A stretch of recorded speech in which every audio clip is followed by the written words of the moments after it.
Notre attention, s'il nous plaît. Écoutez ça. Oui. C'est le cri de détresse de ces enfants. Oui. Ces enfants s'adressent à toi, leur cœur te parle. Tu as fait assez de mal. Est-ce que tu te regardes dans le miroir? Est-ce que tu te fais vraiment appeler homme? Non, je ne crois pas. Mais est-ce que tu es fier de toi quand tu t'attaques la nuit à une personne et que tu abuses d'elle? Regarde la situation dans laquelle cette fille se trouve aujourd'hui. Regarde la situation dans laquelle se trouve cet enfant qui appartient à autrui. Tu aurais pu être ton enfant. Dis-moi, tu as quoi? Parce qu'un homme qui a tous ses sens ne peut se permettre ce que tu as l'habitude de faire. Je te le dis, je te le répète, stop à ce que tu fais. Si je suis donc ici, c'est parce qu'il y a problème avec les chats noirs. Bonsoir.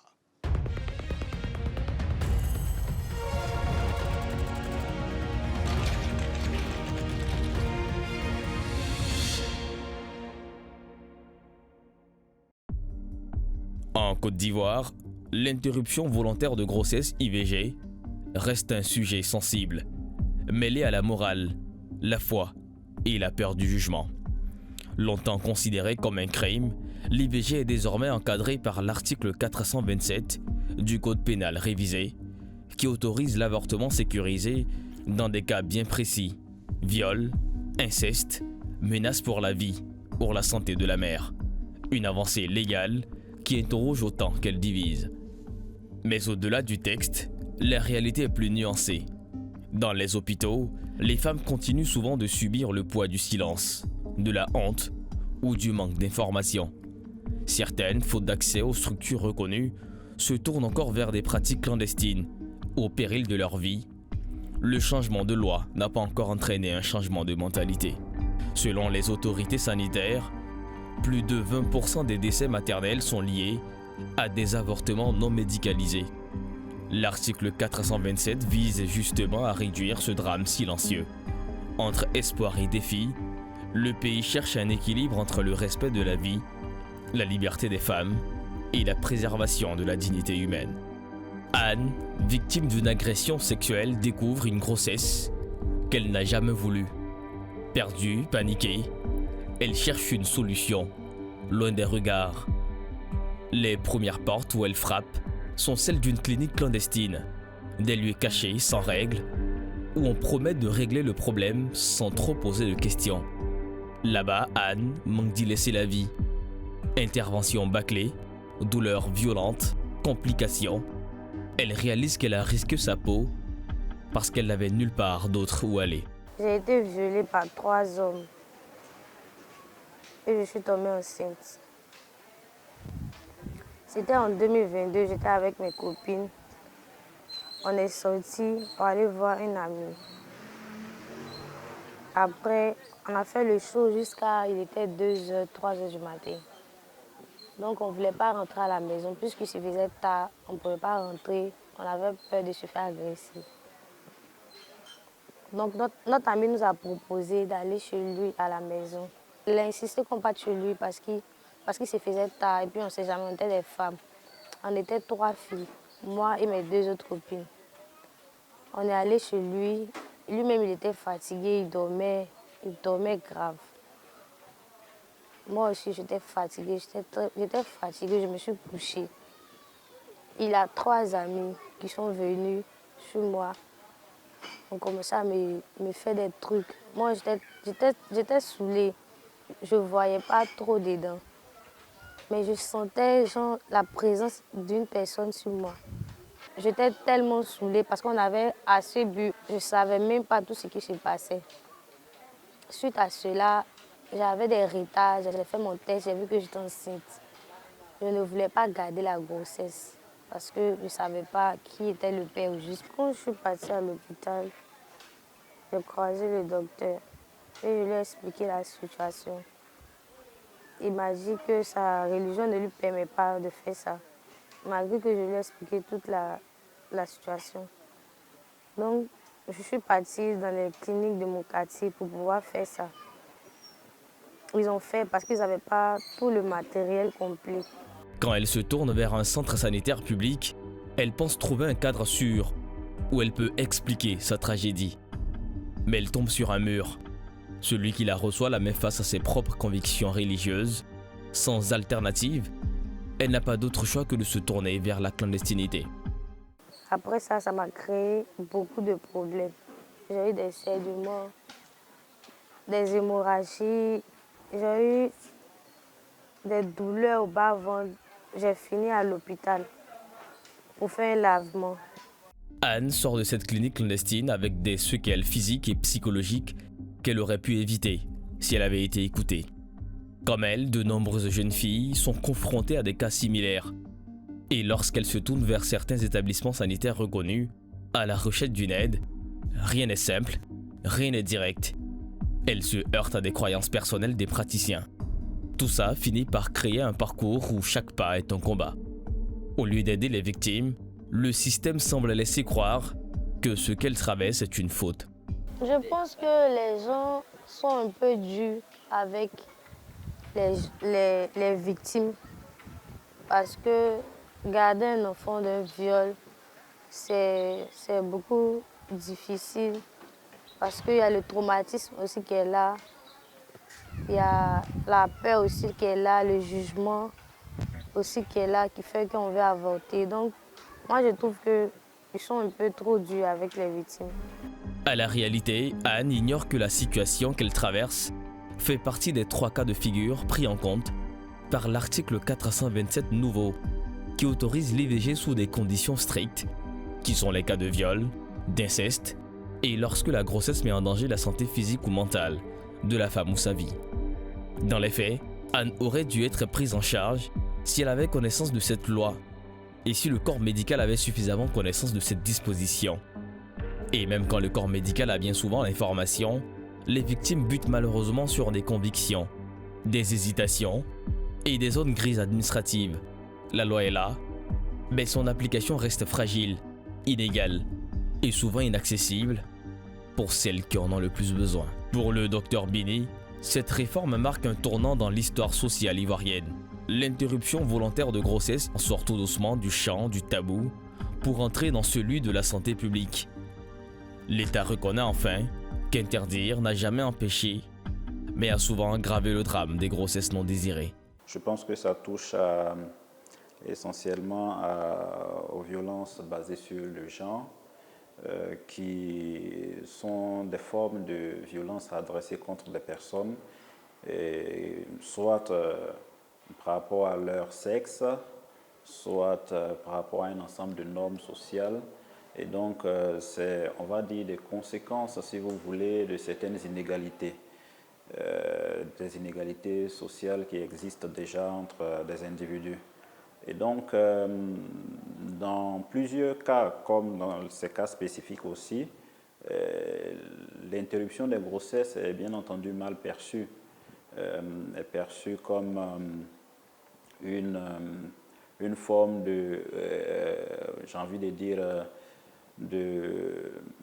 une forme de tuerie, dans une certaine mesure, d'un être humain. Et donc, on se retrouve dans des cas où ces personnes-là sont obligées, très souvent, de se cacher pour mener ces différentes activités d'interruption de grossesse. L'expert souligne que la loi seule ne suffit pas. Il faut accompagner ce changement par une éducation sexuelle adaptée, un dialogue ouvert et une sensibilisation continue. Car la résistance ne vient pas seulement des textes anciens, mais surtout des mentalités ancrées dans la culpabilité et la peur. Moi, je pense qu'il y a 2 problématiques qu'il faut vraiment mesurer. Il y a aussi bien les conséquences, mais il y a aussi déjà même la connaissance des textes. Les textes sont votés, l'article 427 existe, mais les gens généralement sont limités dans leur... j'ai envie de dire, dans la mise en place de ces différents textes, parce que ces victimes, généralement, ne savent même pas que ces textes existent. Et donc, il y a une problématique, justement, de promotion des textes auprès des victimes elles-mêmes qui vont s'en servir, justement, pour se défendre. Aussi, vous savez, les questions de viol en Afrique ne sont pas vulgarisées comme en Europe ou dans d'autres pays où on peut facilement dire qu'on a été violé par X ou par Y. Très souvent, il y a des formes sociales de règlement et donc l'expression viol des fois, n'est pas vraiment vulgarisée, n'est pas mise en exergue. On pourrait considérer quelque chose comme un accident, donc ceci, c'est là, l'inceste, logiquement, est une condition de l'application de l'article 427, tout comme le viol, ou encore lorsque la victime est vraiment en danger, mais très souvent, ça se règle en interne, sous lab à palab, et on essaie de protéger justement certaines formes de réputation qui détruisent malheureusement les victimes. Le docteur Binet évoque également l'importance du soutien psychologique. Derrière chaque IVG, il y a une histoire, celle d'une victime de viol, d'une adolescente effrayée et d'une mère en danger. Ces femmes ont besoin d'écoute, pas de jugement. L'approche humaine doit primer sur la sanction morale. Alors, le problème fondamental, ce n'est pas l'interruption de la grossesse. Le problème, c'est, si vous voulez, la réputation sociale des familles et des acteurs sociaux qui sont en relation ici, qui prend le dessus très souvent. Et donc, dans ce genre de cas, on cache ou on attribue la grossesse à une tierce personne, ça pourrait arriver. Maintenant, il y a une autre forme d'interruption ou bien une autre forme d'accompagnement que l'Afrique, qu'on applique souvent en Afrique. On dit qu'on accompagne l'enfant. Un tel enfant qui naît, on entre griffes, je vais dire, on le tue de façon clandestine et puis l'affaire est morte comme ça. Donc on préfère régler les problèmes comme ça pour sauver la réputation, pour éviter des explosions j'ai envie de dire, des scandales, mais aussi et surtout, vous voyez très souvent, il y a une question de rapport de force entre la victime et celui qui commet l'acte. Généralement, ces rapports de force-là sont en défaveur de la victime. Il y a des cas palpables. Moi, j'ai écouté un cas malheureusement où l'agresseur a été arrêté et relâché aussitôt pour des questions, parce qu'il avait d'autres formes de rapports qui lui permettaient de sortir de prison. Donc vous comprenez qu'il y a tout un travail à faire sur cette problématique de la victime jusqu'à ceux qui doivent même appliquer la loi. Selon lui, l'article 427 représente une opportunité de repenser le rapport au corps féminin. Reconnaître le droit à la santé, c'est aussi reconnaître le droit de choisir, dans les limites fixées par la loi. C'est une question de dignité et de justice sociale avant même d'être une question médicale. Dans les rues d'Abidjan, les avis divergent. Pour certaines femmes interrogées, la loi est une bouffée d'air. Ce que je pense de l'article 427 nouveau, c'est une initiative qui intervient d'une bonne manière, je pense, dans la mesure où il y a des circonstances atténuantes quand il s'agit d'inceste et de plusieurs choses. Et moi, je pense qu'il faut laisser le droit aux gens de choisir. Même si ce n'est pas dans nos valeurs africaines quelque chose d'aimer ou d'accepter, que ce soit dans nos croyances aussi, il faut laisser le choix aux femmes de pouvoir faire ce qui est bien pour leur corps et tout. Dans les faits, ce sera compliqué. Ce sera vraiment compliqué parce que moi-même qui dis qu'il faut laisser. Si une personne vient me voir, je veux adopter, je vais essayer quand même de dire à la personne, mais il n'y a pas d'autre, tu ne trouves pas qu'il y a d'autres solutions et tout. Donc c'est vrai, ce sera compliqué, ce sera très très compliqué. Mais si la loi dit qu'on doit le faire, on va le faire, mais ça va faire un peu honte pour les filles d'aller à l'hôpital et puis de dire je veux avorter. Voilà, c'est ça. Mais moi, je pense que c'est mieux que l'État voit au moins quels sont les vrais chiffres qui sont que de laisser les jeunes filles là utiliser les médicaments, les comprimés et puis de se tuer. Parce que c'est ça au fait. L'article là, moi, je pense que ça intervient dans une optique qui est bonne, dans la mesure où ça aide les jeunes filles à ne pas utiliser des comprimés, à ne pas se tuer aussi dans ce même laps de temps-là. et à ne pas utiliser beaucoup de choses qui pourraient nuire à leur santé et puis à leur futur enfantement. Parce que même si elles l'ont fait aujourd'hui, dans le futur, elles peuvent regretter, mais vouloir faire d'autres enfants. Mais les méthodes qui étaient utilisées là sont nuisives. Et puis ça fait que les chiffres aussi qu'on a sur les avortements ne sont pas forcément vrais. Donc c'est en ça que c'est une bonne initiative. Bon, si cette position, moi je reste neutre, mais selon moi, c'est pas possible. Parce que j'ai dit, nous sommes dans une société. Et voir une jeune fille se donner la mort, on peut dire ça en réalité, hein, parce que nous on pense, parce qu'on se dit que si elle va avorter, si elle a le consentement de pouvoir avorter, et puis elle se dit que c'est grâce à la loi, c'est à cause de la loi, c'est un peu plus dangereux parce que nous vivons dans une société qui s'oppose à l'avortement. L'article 427 nouveau autorise l'avortement. C'est ce qui crée un peu une opposition entre la jeune fille qui est vraiment enceinte, la jeune fille qui a eu une grossesse soit par le viol, soit par des harcèlements sociaux. Bien vrai que c'est bon pour la jeune fille, mais c'est mal vu dans la société. Pourquoi c'est mal vu? C'est mal vu parce qu'on ne peut pas accepter une fille qui se fait, bien vrai qu'elle s'est fait violer. Pourquoi ne pas accepter la grossesse? Est-ce que nous on pense, hein? Pourquoi ne pas accepter la grossesse? Que c'est rien. Mais au fond, ça crée un peu un problème, ça crée un peu un choc émotionnel, soit traumatise dans sa vie. Parce que le fait de voir l'enfant qui est le produit d'un viol, ça peut traumatiser. Et puis il n'y aura pas de l'amour envers cet enfant-là. Chez les jeunes, la question divise également entre ceux qui voient une avancée pour les droits des femmes et ceux qui redoutent une porte ouverte à la débauche. La société ivoirienne se cherche encore une position commune. L'entrée en vigueur de l'article 427 ne signe pas la fin des débats, mais le début d'une transformation lente et profonde de la perception que la société ivoirienne a sur la question de l'interruption volontaire de grossesse. Une société dans laquelle la maternité est encore perçue comme un devoir social. Et si cette réforme crée un cadre légal qui sauvera des vies et protégera des milliers de femmes jusque-là abandonnées à l'ombre de la clandestinité, de nombreux défis demeurent.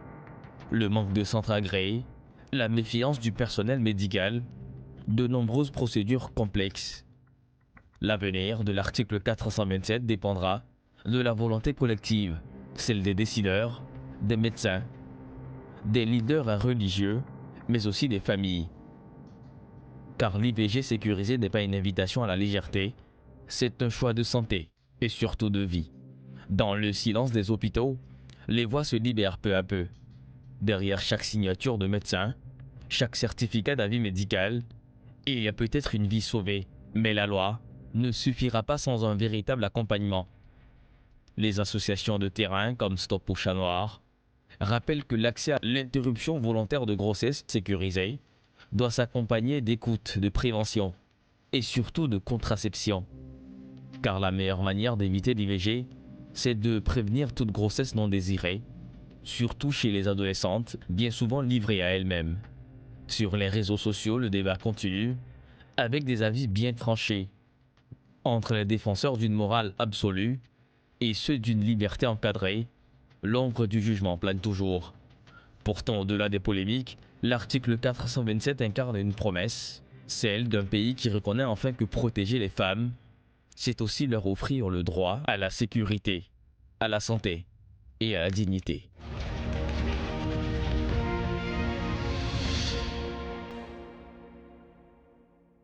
Oui, Romuald, nous sommes de retour sur ce plateau car il est important de se poser les questions essentielles. Quels qualificatifs conviennent donc à ces personnes? Je ne sais pas s'ils sont en conflit avec leur éducation. Je ne sais pas si l'obsession sexuelle est tellement importante pour eux qu'ils se laissent manipuler à telle dérive. Je pense avoir trouvé, sans prétention aucune, la solution. Vous avez à ma droite là, mademoiselle Wodraogo Ramatou. Elle est bénévole. Elle vient nous parler de l'association Stop au chat noir. C'est un grand mot hein, qui n'est pas secret chez tous les Ivoiriens. Pourquoi on a créé une association, ça voudrait dire que le danger est réel. À ma gauche, nous avons donc Madame Guessan Blé Ivana. Vous êtes juriste. C'est bien ça. Ok. Alors, le sujet dont nous allons parler est tellement important. Dieu crée l'homme et la femme pour être ensemble. Il y a des règles définies pour que chacun apporte sa modeste contribution donc à l'épanouissement de l'humanité. Sauf que dans cette humanité-là exige des personnes d'un autre rang qui estiment qu'il faut jouer les chats noirs pour assouvir ses besoins sexuels. Vous, en tant que juriste, en tant qu'être humain, en tant que femme, comment vous concevez cela? Eh bien, en tant que femme, en tant qu'être humain, c'est comme vous l'avez dit, une dérive. Donc, ce n'est pas quelque chose de normal parce que, en principe, c'est bien sûr avec le consentement de la personne qu'on fait certaines pratiques. Donc, le chat noir en lui-même, c'est sans le consentement de la personne. Donc, c'est une dérive. C'est un viol. Oui. Avec des personnes d'un même âge, c'est condamnable. Mais c'est encore plus grave. Vous voyez, derrière moi, ce sont nos enfants. Ces enfants-là sont promis à un bel avenir, sauf que sur leur chemin existent des voyous, des bandits de grand chemin. Et nous sommes ici, nous n'allons pas tourner autour du pot. Nous n'allons caresser personne dans le sens du poil. Nous allons vous regarder droit dans les yeux pour interpeller les consciences des uns et des autres. S'il y a association Stop au chat noir, c'est parce que le danger guette nos enfants. Et chaque fois, se cacher derrière certains comportements de la société elle-même, on se retrouve aujourd'hui à parler encore de ce sujet. Le nombre de débats qu'il y a eu dans cette Côte d'Ivoire, dans cette Afrique, dans ce monde, sur ce même sujet, ces débats surabondent. Mais tant qu'une solution idoine n'est pas trouvée, nous serons toujours là pour en parler. Il y a donc problème. Alors, parlez-nous de cette association. Elle existe depuis quand? Eh bien, l'association Stop au chat noir existe depuis 2019. C'est une association afroféministe non gouvernementale qui lutte contre les violences sexuelles et sexistes basées sur le genre et qui essaie de donner un espoir à toutes ces survivantes-là de VVS. Alors, c'est quoi exactement? C'est-à-dire que qu'est-ce que vous dénoncez? Qu'est-ce qui a amené la création de cette association? C'est d'abord le manque de consentement dans les pratiques sexuelles qui a mené cette lutte-là, d'abord. Et après, il y a cette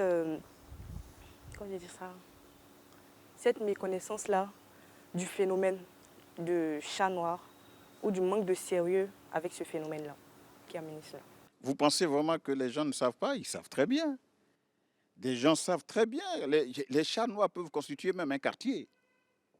Des gens se plaisent à faire ça. Nous sommes ici aujourd'hui pour dénoncer cela. Il ne faut pas que ce soit un fait banal.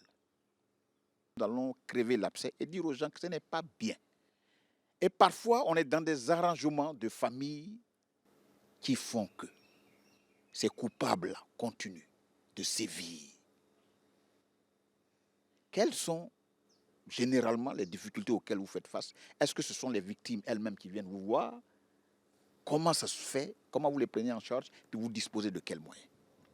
Eh bien, nous avons droit à un local d'abord qui accueille tous les réfugiés et toutes les victimes de violences basées sur le genre. Et il faut savoir que le chat noir est un acte banalisé d'abord dans notre société parce qu'on n'a pas conscience du consentement. Le consentement qui est très important dans chaque pratique sexuelle ou pour chaque action humaine. Et donc, Stop au chat noir est là pour privilégier ce consentement-là de chaque interaction entre individus.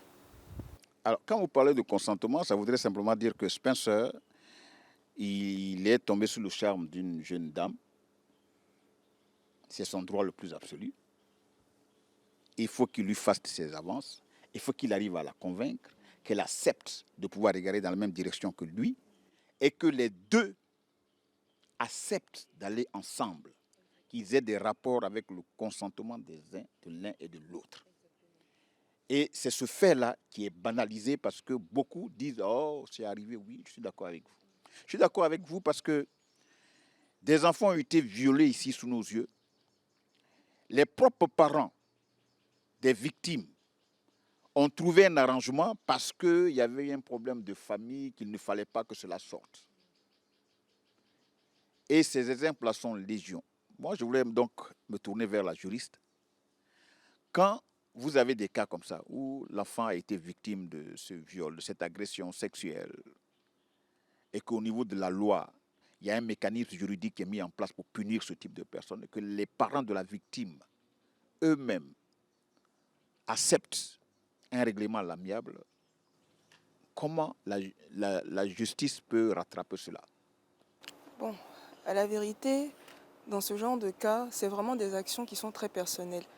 Donc on ne peut pas venir dépasser la famille pour dire telle personne. Mais par contre, on nous explique ici que le ministère public peut ici se saisir afin ici de mener certaines enquêtes. Donc lorsqu'il y a quelque chose qui se passe et que d'autres personnes même viennent en parler, le ministère public peut ici commencer à requérir ici le juge d'instruction afin de faire quelques enquêtes à ce niveau-là et prendre en charge l'affaire. Vous avez en face de vous un père qui a peur. Moi, je le disais à quelqu'un tout à l'heure, que chaque fois que ma fille me demande « Ah, papa, je vais sortir », j'ai peur. Parce que je ne sais pas qui elle va croiser sur le chemin. Maintenant, je viens à vous pour qu'on parle de cette association. Si vous êtes venu dans cette émission, c'est parce que vous n'avez pas encore trouvé des solutions aux problèmes que vous avez, qui sont gérés. Quel est le message que vous souhaiteriez qu'on retienne aujourd'hui? Comment pensez-vous trouver des solutions pour que ce problème-là soit un lointain souvenir?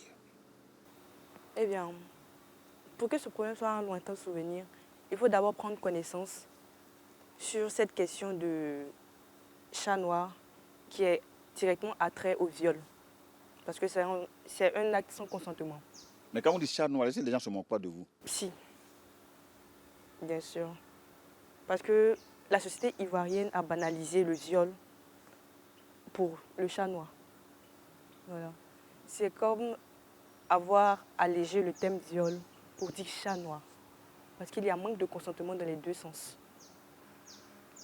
Et donc, il faut avoir une certaine connaissance sur la Alors, question. si je vous suis bien, ça veut dire que vous êtes en train de me dire que vous étiez peut-être sur le point de trouver une appellation qui concerne le viol directement, mais vous êtes rendu compte que le viol même, s'il est banalisé par la société elle-même, pourquoi ne pas puiser dans le vocabulaire de cette société qui prend ce type d'attitude-là en l'appelant donc chat noir, pour dire, bon, aujourd'hui, là, comme vous refusez d'assumer les viols que vous faites, que vous ne voulez pas dire que vous êtes des violeurs, on vous appelle chat noir.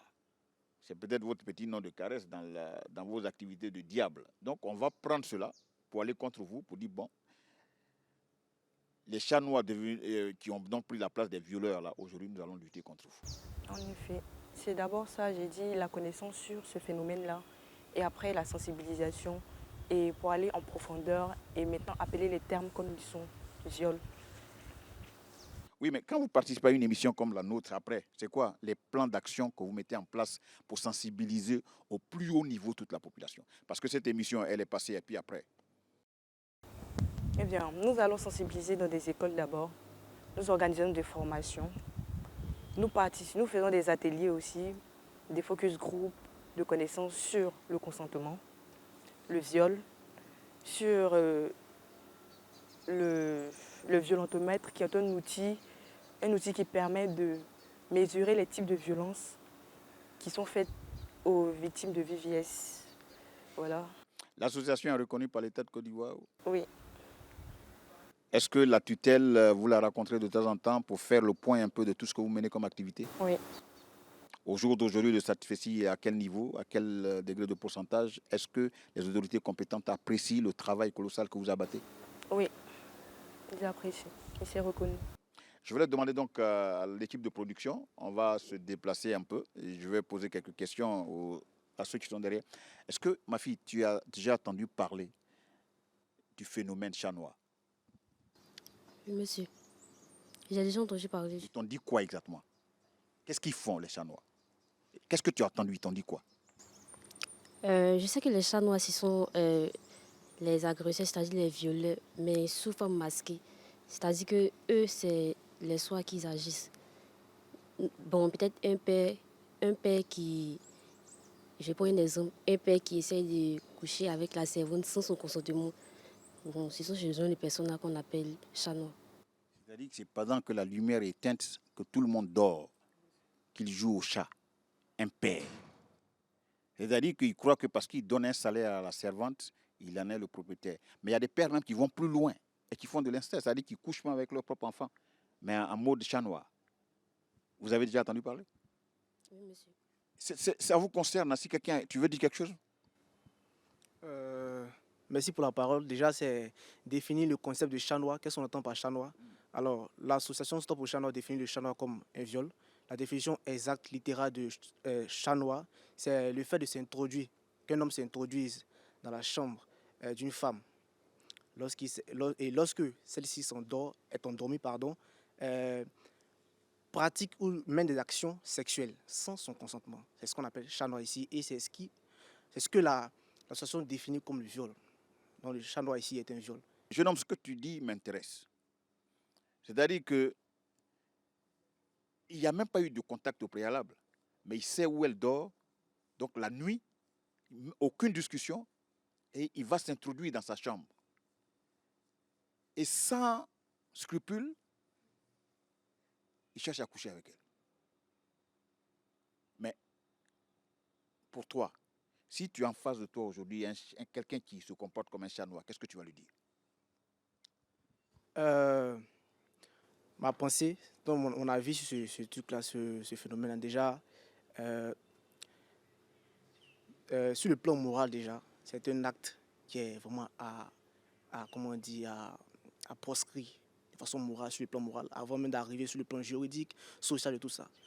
En fait, quelqu'un de conscient, quelqu'un qui a toutes ses facultés, au complet, je dirais, vraiment ne peut pas faire ce genre d'acte.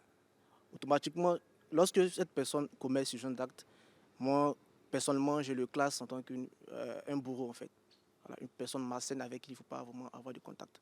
Et je ne dis pas ça pour les écarter. Ce sont des personnes, ce sont des êtres humains à qui on peut parler, échanger, et voir si vraiment... Essayer de voir qu'est-ce qu'il y a derrière, les sensibiliser, je veux dire.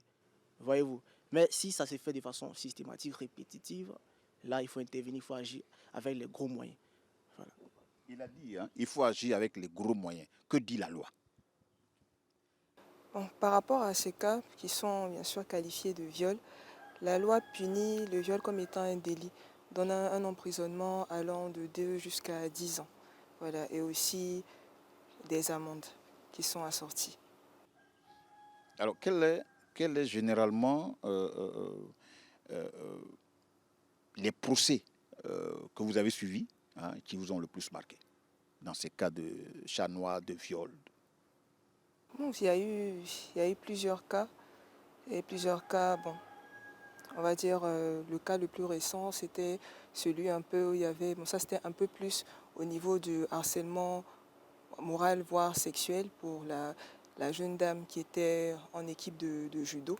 Donc pour ces cas-là, tout ça, on va dire, c'est qualifié comme étant des délits, donc qui sont bien sûr, qui sont punis. Alors, moi je suis... vous n'avez pas d'autre moyen que de sensibiliser. Vous êtes témoin d'un fait, d'un cas de chat noir. Quelle est la première action que vous menez?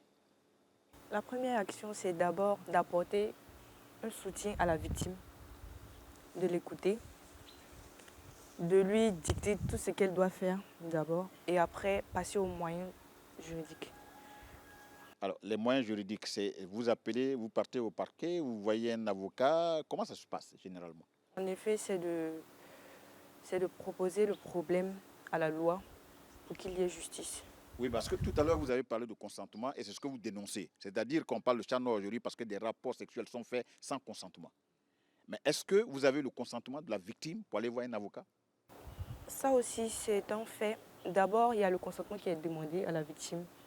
Le consentement est toujours demandé à la victime si elle veut se faire aider publiquement ou juste en interne ou comment l'affaire doit être prise. Alors, vous êtes juriste. Eux, ils ont une association. Bien sûr. Stop au chat noir.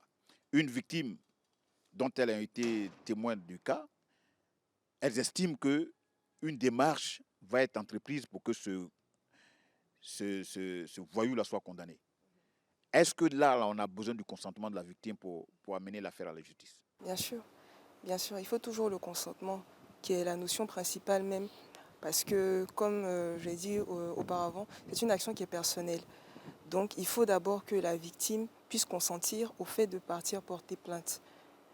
Et bien sûr, si elle a des difficultés ou elle ne veut pas le faire porter plainte seule, il est possible qu'elle se fasse accompagner justement par l'association à travers les avocats qui peuvent aller l'aider à porter plainte ou l'accompagnement d'un juriste pour l'aider dans la démarche de la plainte. Sur ces choses-là, est-ce que vous ne trouvez pas que la loi aussi, la justice aussi montre un peu de limite? Je veux dire que vous êtes témoin, je suis témoin, les témoins d'un cas de viol. On a attrapé le chat noir. On va attendre que la victime... Peut-être le chat noir même, peut-être son oncle. Donc, ils vont peut-être trouver des arrangements. Mais pourquoi la justice n'agit pas avant qu'on gère tout ça? Bien, parce que, bien sûr, il faut respecter quand même l'entièreté de la personne. Il faut respecter ce qu'elle souhaite. Parce que la victime même peut décider d'elle-même de ne pas poursuivre la personne. Et donc, on ne peut pas survoler la décision de la personne même. Tout ce qu'on peut faire, c'est justement sonder la personne, lui expliquer pourquoi est-ce qu'il serait intéressant qu'elle se fasse accompagner pour aller porter la plainte et tout ça. Mais ce n'est pas possible de pouvoir aller porter plainte à la place de la victime. Non.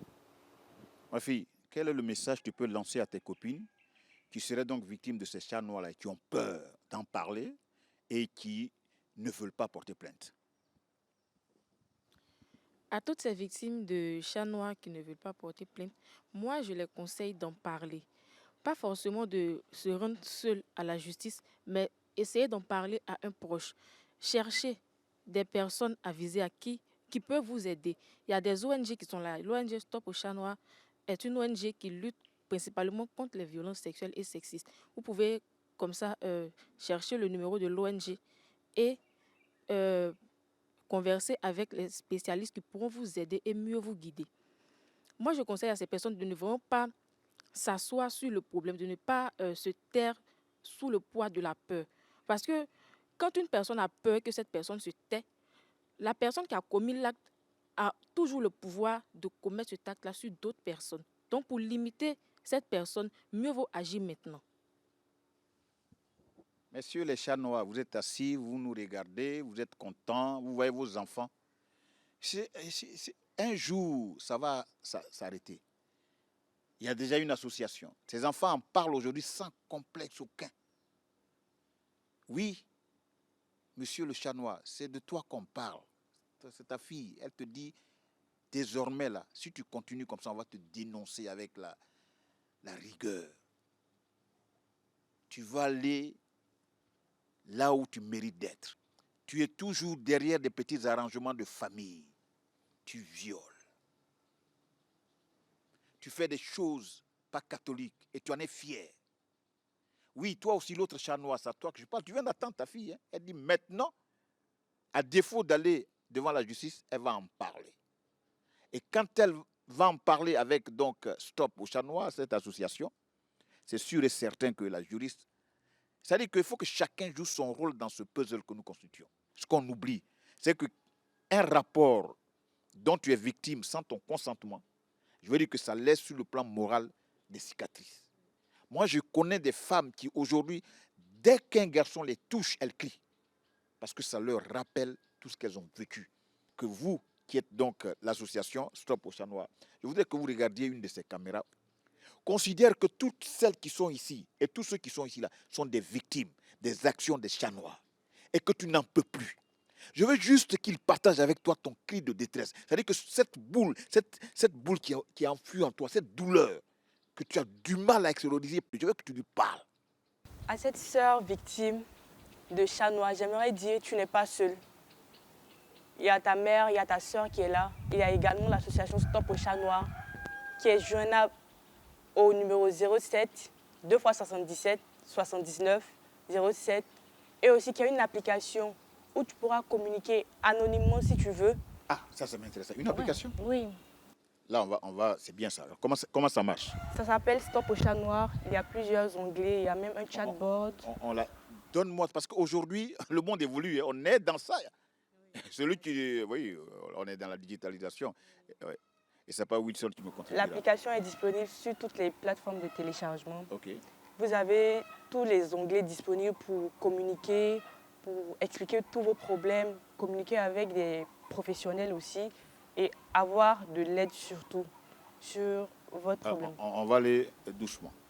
Cette application, on la télécharge sur toutes les plateformes. Toutes les plateformes. On ne paye rien. Gratuit. Et une fois elle est téléchargée, qu'est-ce qu'on fait?